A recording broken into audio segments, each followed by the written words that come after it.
신명기 24장 14절로 마지막 절까지 보겠습니다. 신명기 24장 14절로 마지막 절이에요. 같은 결의 가운데서 나 당신들 땅 성문 안에 사는 외국 사람들 가운데서 가난하여 품팔이 하는 사람을 억울하게 해서는 안 됩니다.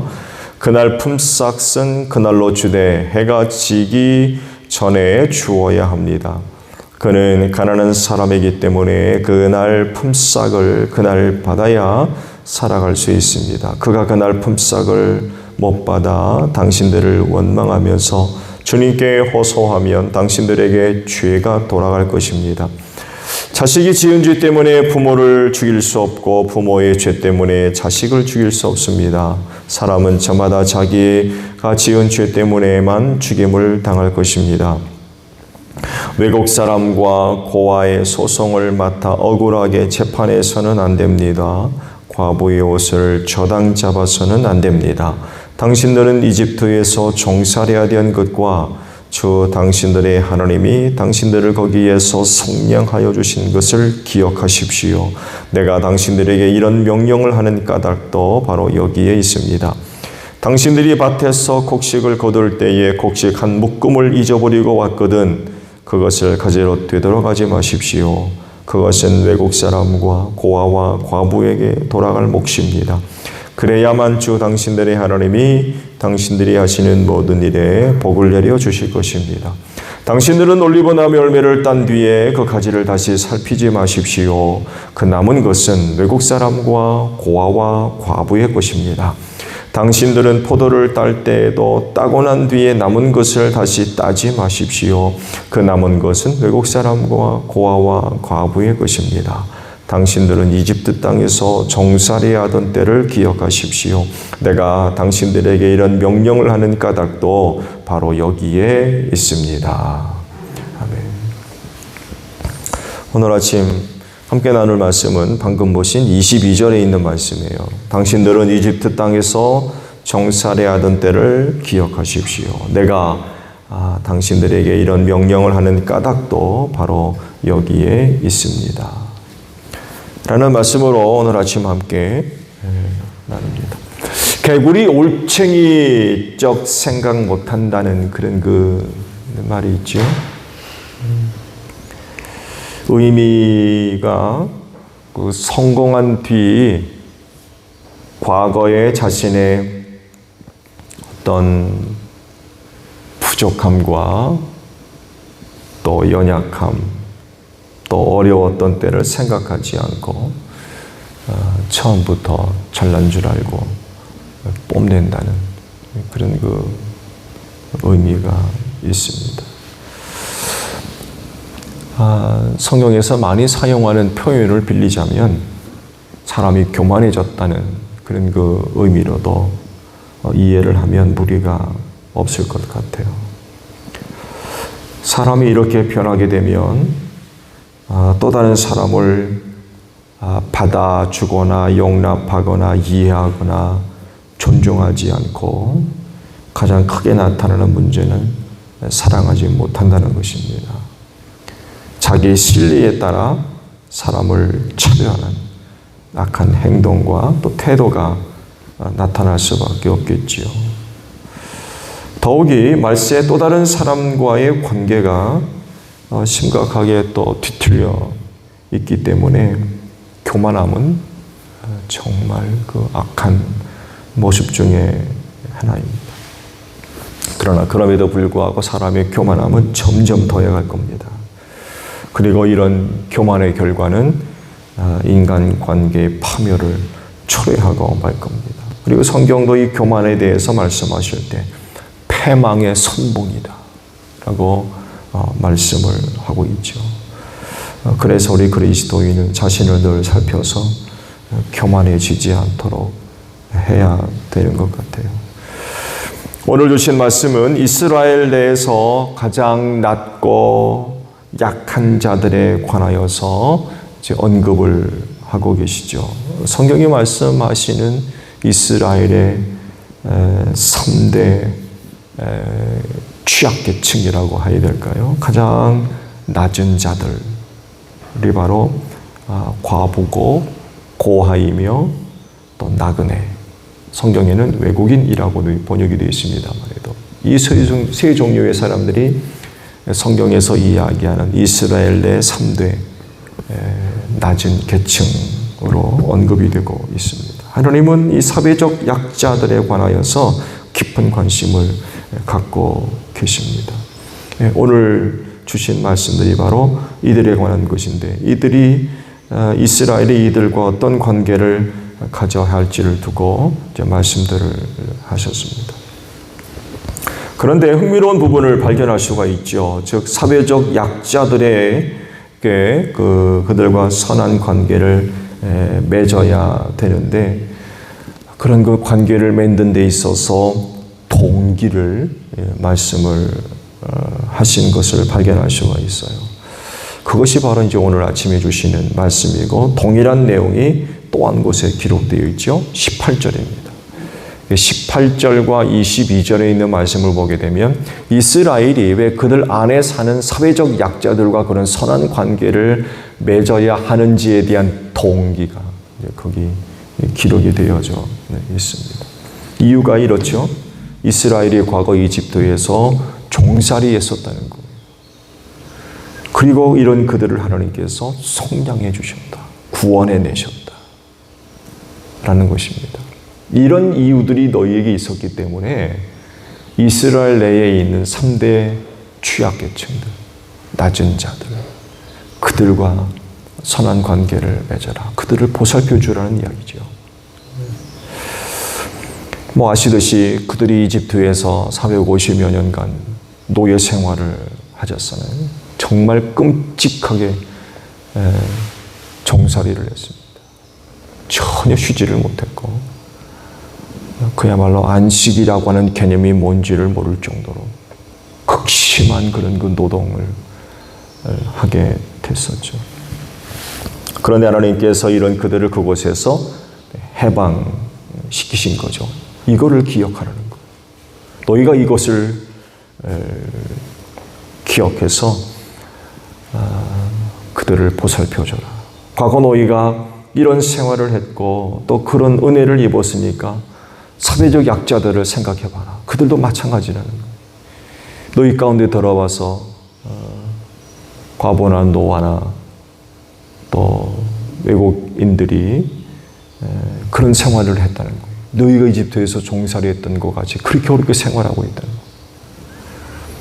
거예요. 너희도 그랬었으니까 그들을 최선을 다해서 살펴줘야 된다. 개구리 올챙이 쪽을 생각해라. 라는 그런 그 말씀이죠.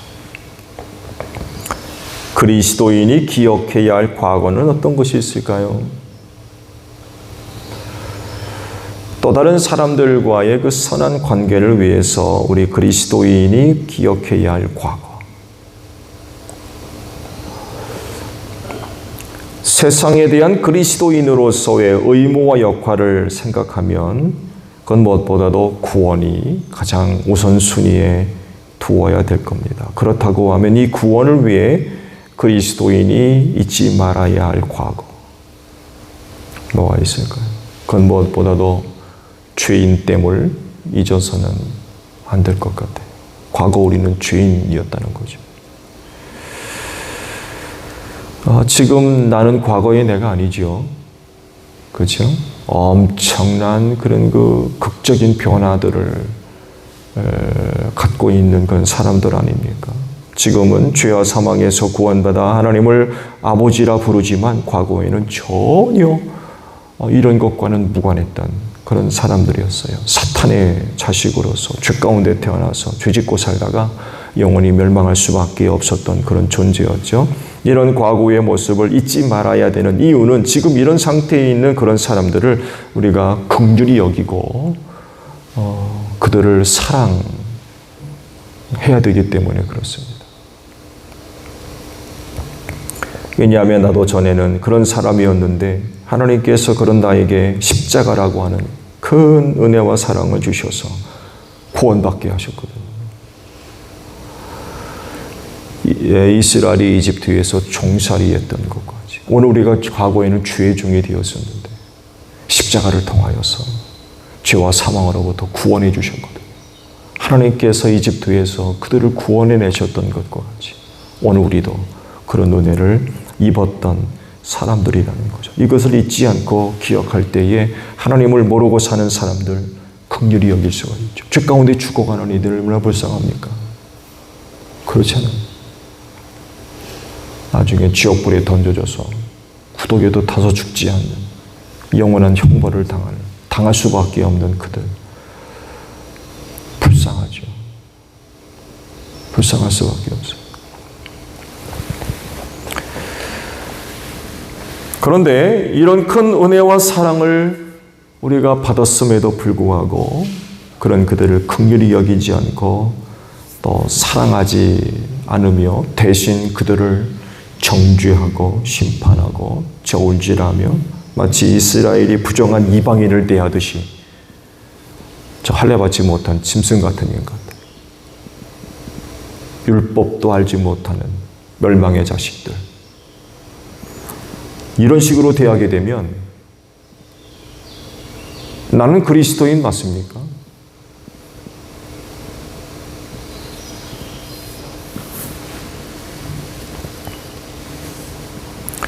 비록 죄값으로 인하여서 심판을 받아 멸망할 수밖에 없는 세상이지만 그러나 그건 하나님이 하실 일이고 그때까지 우리가 할 일은 그들을 긍휼히 여겨서 또 그들을 사랑해서 복음을 전해 주어야 될 것 같아요.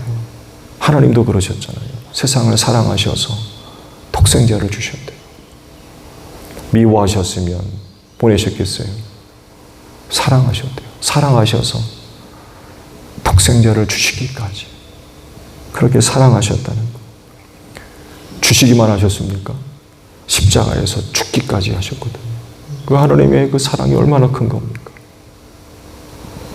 멸망할 수밖에 없는 심판의 대상이었지만 그러나 그럼에도 불구하고 죽어가는 영혼들이 불쌍하셨던 것.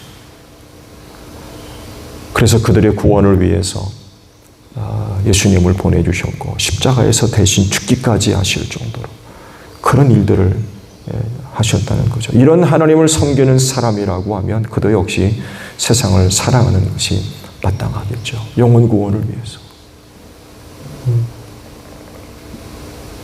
내 타락한 생활을 위해서, 부패한 생활을 위해서 사랑하는 게 아니라 죽어가는 그 영혼들을 구원을 위해서 사랑하는 거죠. 긍휼히 여기고.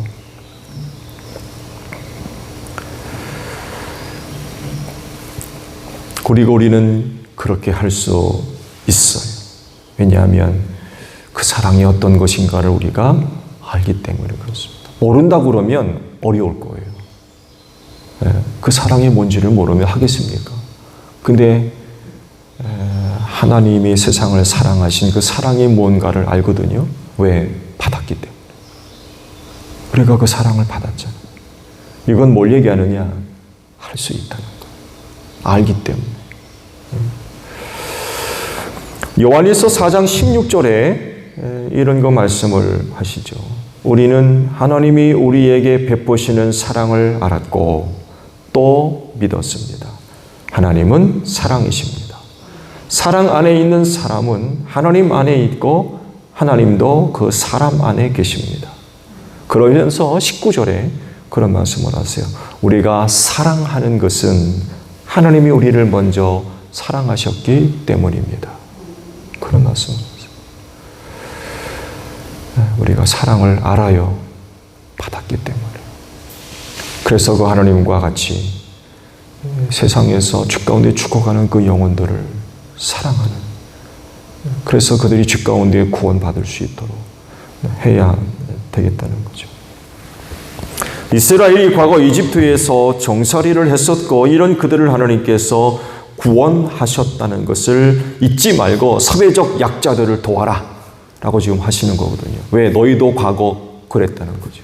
그랬었는데 그런 은혜를 입었으니까 너희 가운데 사는 사회적 약자들을 구원해야 된다. 그런 말씀을 지금 하고 계시는 거예요. 그리스도인 된 나도 내용만 조금 다를 뿐이지 마찬가지입니다. 나도 전에는 죄인이었다는 것을 잊지 말아야 될 것 같고요. 그런 나를 죄와 사망에서 구원하시려고 예수님이 십자가를 지셨다는 것 잊지 말아야 될 것 같아요. 그래서 세상 사람들의 구원을 위해서 그들을 긍휼히 여기고 또 사랑함으로 인하여서 복음 전해줄 수 있는 여러분들이 되시기를 바랍니다. 주기도문 하겠습니다. 하늘에 계신 우리 아버지, 아버지의 이름을 거룩하게 하시며 아버지의 나라가 오게 하시며 아버지의 뜻이 하늘에서와 같이 땅에서도 이루어지게 하소서. 오늘 우리에게 일용할 양식을 주시고 우리가 우리에게 잘못한 사람을 용서하여 준 것 같이 우리 죄를 용서하여 주시고 우리를 시험에 빠지지 않게 하시고 악에서 구하소서. 나라와 권능과 영광이 영원히 아버지의 것입니다. 아멘. 기도하겠습니다.